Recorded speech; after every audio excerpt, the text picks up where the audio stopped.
2000 से ज़्यादा उग्रवादियों ने हथियार जमीन पर डालकर मुख्यधारा में आने का फैसला किया है। हम उनका पुनर्वसन भी कर रहे हैं। भारतीय जनता पार्टी की सरकार ने मोदी जी के नेतृत्व में आतंकवाद मुक्त असम, घुसपैठिया मुक्त असम, आंदोलन मुक्त असम, कर्फ्यू मुक्त असम बना है और आने वाले 5 साल के अंदर हम असम को बाढ़ मुक्त भी बनाएंगे। असम के विकास के लिए 60 साल में नहीं जो हुआ वो मोदी जी के नेतृत्व में असम में हुआ है। ब्रह्मपुत्र पर 5 ब्रिज बांधे गए, 20,000 किलोमीटर सड़क का जाला बनाया गया, ढेर सारे अस्पताल खोले गए हैं, NID को यहाँ लाया गया है, कृषि अनुसंधान केंद्र को यहाँ लाया गया है, ढेर सारी संस्थाएं, एक कैंसर का भी टाटा के सहयोग से बहुत बड़ा अस्पताल बना है। तो आसाम को विकास के रास्ते पर एक लंबे समय के बाद हम ले जा गए हैं।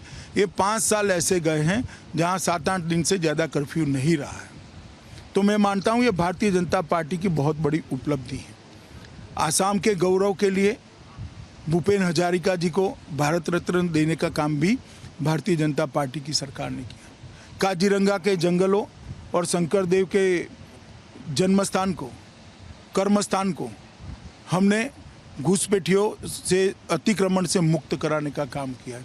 मैं मानता हूं कि ये सारी चीज़ें असम की जनता को मालूम है और यहाँ मजबूत पूर्ण बहुमत की भारतीय जनता पार्टी की सरकार बनने जा रही है। लेकिन कांग्रेस पार्टी के राहुल गांधी हों, वो यहाँ पर आ रहे हैं, प्रियंका गांधी यहाँ पर आ रही हैं, कह रही हैं कि जो चाय बागान के मजदूर हैं उनका पैसा बढ़ाया जाएगा।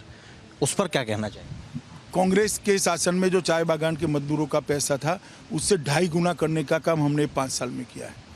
चाय बागान के मजदूरों को, जो गर्भवती माताएं हैं, उनको 12,500 रुपया देने का काम भारतीय जनता पार्टी की सरकार ने। पहले उनकी मजदूरी से कट मनी लिया जाता था।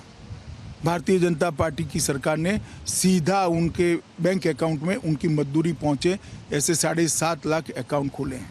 और इस बजट के अंदर मोदी जी ने चाय बागान के मजदूरों के लिए स्कूल, निवास और स्वास्थ्य के लिए 1,000 करोड़ रुपया रिजर्व रखने का काम किया है।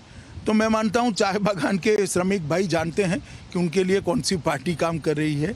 और पर्यटन के लिए आना, फोटो सेशन करना अलग बात है, मगर चाय बागान के श्रमिकों का दर्द जानकर उसका निवारण करना मैं मानता हूं भारतीय जनता पार्टी ही कर सकती है। कल भारतीय जनता पार्टी का मैनिफेस्टो भी जारी होने वाला है। आप लोगों की तरफ से क्या कुछ रहेगा उसमें? क्योंकि कांग्रेस पार्टी की तरफ से तो ये बोला गया कि हम CAA कानून नहीं लागू करेंगे। देखिए, कांग्रेस पार्टी ये तो कह रही है CAA लागू नहीं करेंगे। कांग्रेस पार्टी ये क्यों नहीं कह रही हम NRC नहीं लाएंगे? असम की जनता को बताना चाहिए राहुल गांधी के ऊपर कि NRC के लिए उनकी क्या पॉलिसी है। जहाँ तक घोषणा पत्र का सवाल है, कल हमारे अध्यक्ष ही करेंगे, आप स्वयं ही जान जाओगे उस वक्त। मैं इसको अभी बताना नहीं चाहूँगा। एक अंतिम सवाल जानना चाहता हूं, क्योंकि अभी पश्चिम बंगाल में भी आप लगातार कर रहे हैं दौरा। पश्चिम बंगाल में जिस तरीके की भाषा का इस्तेमाल ममता बनर्जी और TMC के नेताओं की तरफ से BJP के बड़े नेताओं और आप लोगों के लिए किया जा रहा है, प्रधानमंत्री के लिए किया जा रहा है, क्या वजह हो सकती है जो कुछ मुद्दा विहीन सी लग रही है? TMC कोई ठोस मुद्दा जो उन्होंने काम किया वो लेकर जनता के बीच में मुद्दा विहीन हो। हमारा कल का घोषणा पत्र देख लीजिए।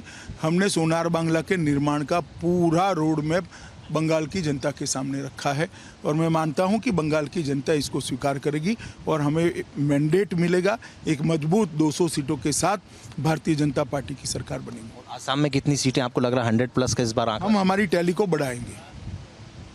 धन्यवाद। तो हमारे साथ बातचीत करने के लिए देश के गृह मंत्री अमित शाह जी थे। वीडियो जर्नलिस्ट अशोक के साथ Himanshu Tiwari, Republic media network, Guwahati.